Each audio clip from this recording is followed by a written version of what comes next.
Hello, my name is Jill Williams, and I'm going to be your guide on this look back in the 1960s of the birth of a great group of young people who called themselves the Black Panther Party for Self-Defense. The formation of the Black Panther Party was an important turning point in history because it gave a strong voice to Black people, stood up against systematic racism, and inspired others to fight for equality in the U.S. and abroad. The Black Panther Party was a group that started in the 1960s. In the United States, they wanted to fight for rights of Black people and make sure that they were treated fairly. They wore black uniforms, which were leather jackets, afro, and a hat, and they carry guns to protect their communities. When the Black Panther Party started in the 1960s, it changed everything. Suddenly, Black people had a powerful organization standing up for them. The Panthers weren't afraid to speak out against racism. They marched the streets, carried guns to protect themselves, and demanded equal rights for Black people. This was a very big deal because it showed that Black people were not going to put up with being treated unfairly anymore. This is Jamal Joseph when he was younger. He joined the Black Panther Party when he was 15. He was a youth member of the Black Panther Party. I had a chance to interview Mr. Joseph and capture his first-hand account about the Black Panther Party organization.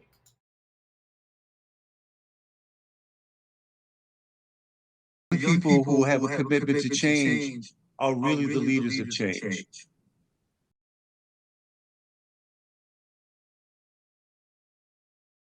So when you're challenging oppression, you have to challenge it wherever it exists.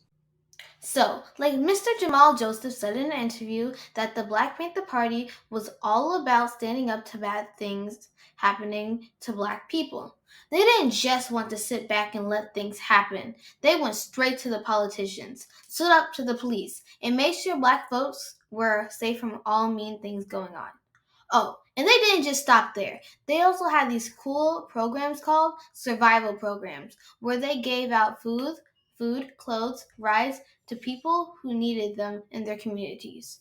Instead of just blending in, they wanted to shake things up and make a real change in America. Some people felt the Black Panthers were militant. They didn't like what they were doing or what they were teaching. According to Stanley Nelson in his PBS docuseries entitled The Black Panthers, Vanguard of Revolution, the police, specifically Mr. Raul Ghul, an Oakland police officer, felt that the Black Panthers were trying to intimidate the police while they were doing their job. Additionally, in the book The Black Panther Party, a graphic novel history, the director of the FBI, J. Edgar Hoover, felt the Black Panther Party was a threat to national security and that they threatened the nation's status quo and were considered the FBI's biggest counterintelligence program's operation. Mr. Hoover, and therefore the FBI, felt they were stopping terrorists. Yes, the government believed that the Black Panther Party were terrorists who need to be watched and stopped to protect the country from internal enemies by any means necessary. I find it quite interesting that the police and FBI perceived the Black Panther Party as a threat when Black people in various communities such as Harlem, Oakland, Chicago, and Detroit embraced the Black Panther Party as heroes.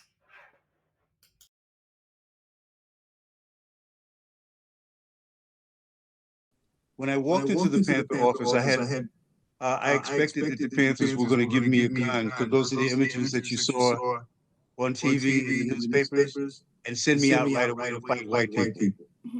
And when I stood up and said, "I'm ready, you could arm me right now," the Panther leaders actually called me to the front of the office and they gave me a stack of books to read.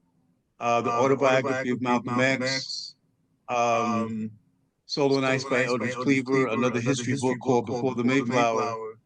And I said, excuse me, I thought you were going to arm me. And they said, excuse me, young brother, we just did. And then he said, look, you came in here so mad at white people, let me ask you a question.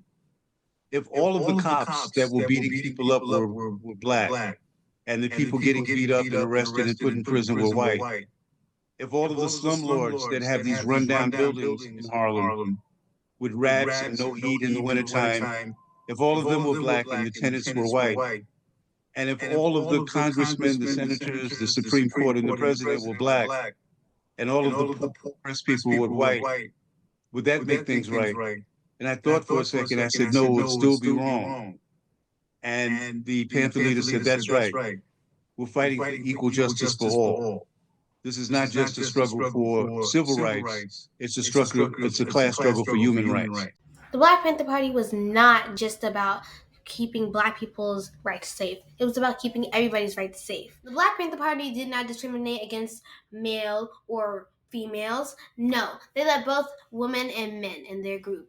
Anyone who was willing to promote change from this government or give equal rights to all people.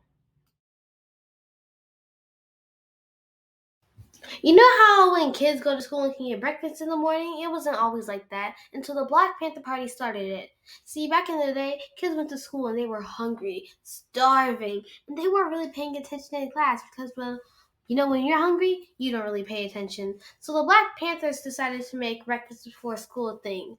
And this really helped kids stay focused and stay awake because they had enough energy and weren't really hungry.